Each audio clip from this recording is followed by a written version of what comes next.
ছবি তুলছে, আপনার কেমন লাগছে? এটা তো নতুন কিছু না ভাইয়া, তুলে সব সময় নতুন একটা মজা।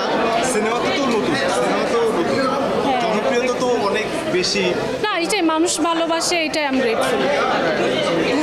আপনার মধ্যে এত ট্যালেন্ট, নাচতে পারেন, গাইতে পারেন, অভিনয় করতে পারেন, সিনেমা করেন, নাটক করেন, কবিতা করেন, যাই না ভাই, আমার যেটা ভালো লাগে, কোনো সিক্রেট নাই, আমি কোনোটাই ওরকম অত ভালো করি না, আসলে আমি চেষ্টা করি করার।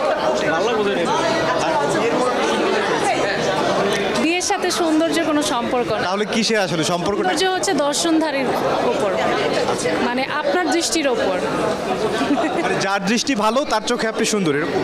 মানে এটা আসলে যে দেখছে তার উপর ডিপেন্ড করে, তার কি ভালো লাগে। সৌন্দর্য অনেক আসলে জানি না, আমি জনপ্রিয়তা তো ওভাবে মাপকাঠি জানি না কি হয়, বাট হ্যাঁ, মানুষ আমাকে ভালোবাসে, এটাই আমার সবচেয়ে বড় পাওয়া। জনপ্রিয় কি জনপ্রিয় না আমি জানি না। বেশি শুনেছেন কোনটা, মানে কোনটার জন্য বেশি অ্যাপ্রিসিয়েশন পেয়েছেন? আপনার রিসেন্টলি একটা গান মুক্তি পেয়েছে এবং এই গানের জন্য আমরা সহ যারা আছে দর্শক সবাই কিন্তু আপনার গানের ফ্যান। অনেক অ্যাপ্রিসিয়েশন পেয়েছি আলহামদুলিল্লাহ। প্লেব্যাক করবেন সামনে? যদি ভালো ওরকম আরেকটা গান মনে হয় যে মানুষের ভালো লাগবে তখন অবশ্যই। ফাতিমার চরিত্রটা আসলে খুবই উল্লেখযোগ্য। ওর যে স্ট্রাগলটা, এই জিনিসটা আমাকে সবচেয়ে আসলে আলোড়ন সৃষ্টি করেছে। সিনেমাটা খুবই ভালো লেগেছে আমাদের কাছে। মেনলি হচ্ছে যে কারণ আমরা অ্যাক্ট্রেস কিভাবে তার স্ট্রাগল করে এবং তার পুরা লাইফ, এটা পুরোটা দেখতে পেয়েছি, এই জন্য খুবই ভালো লেগেছে। ফাতিমার চরিত্রটা বেশি ভালো লাগছে। গতানুগতিক মুভি থেকে তো অবশ্যই ভালো, এটা অনেকটা সুরিয়ালিস্ট স্টাইলের, ভালো ভালো, মানে কনসেপ্টটা খুবই ভালো। আমার ইয়াশ রোহনের যে ক্যারেক্টারটা ওটাও ভালো লেগেছে, প্লাস তাসনিয়া ফারিনও খুব ভালো অভিনয় করেছে এবং ওভারঅল মুভিটা ভালোই ছিল এবং গল্পটা আমার কাছে ইউনিকই মনে হয়েছে।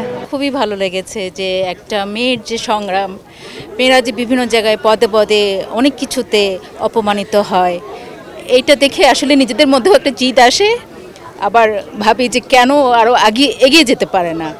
এটাই আসলে মনের ভিতরে আমারও ইচ্ছে হয়েছিল যে ও কেন আর একটু এগিয়ে যেতে পারলো না।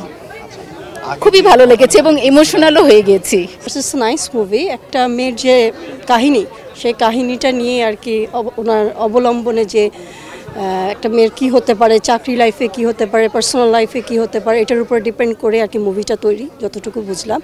তো সুন্দর মুভি, সুন্দর। পারিনের অভিনয়ও খুব সুন্দর হয়েছে। She has a nice character. খুব ভালো হয়েছে সব কিছু মিলে। ডেফিনেটলি একটা ওমেন, মেয়েদের কাহিনী নিয়ে একটা কাহিনী, এটা ভালো লেগেছে। একটা মেয়ের আসলে লাইফটা তো স্ট্রাগল। আর একটা জিনিস ভালো লাগলো যে 50 বছর আগেও একটা মেয়ের যে ক্যারেক্টার ছিল, প্রেজেন্টও একটা মেয়ের ক্যারেক্টার সেটাই আছে।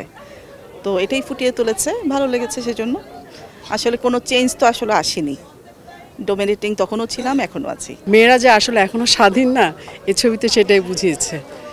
সবচেয়ে বড় কথা হচ্ছে পরিবার থেকে দেখেন ওর সাথে যে প্রতারণাটা মামা করেছে, এটা তো অ্যাকচুয়ালি আসলে অনেক মেয়ের ফ্যামিলিতেই হচ্ছে, এটাই।